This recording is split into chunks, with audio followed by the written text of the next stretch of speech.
So one thing I like to do among different sections of my drops is to kind of recycle build-up elements to transition from one section to the other. So let's look at it. Here we have this section.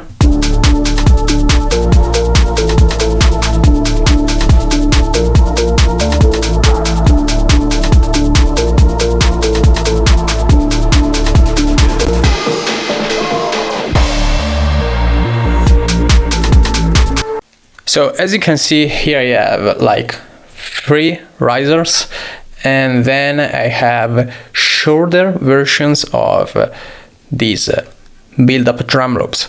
So this is like really easy.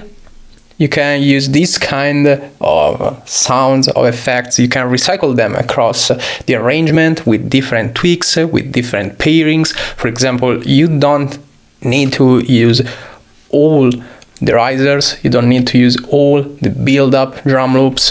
You can just make different pairings. You can only use one, you can use them all together.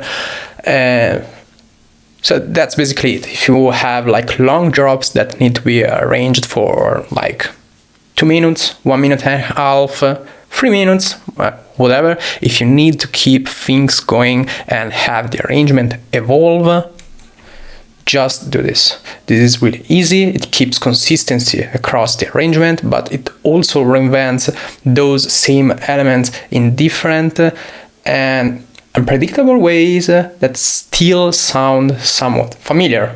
So that's it for this video. Hope you enjoyed it, and see you in the next one.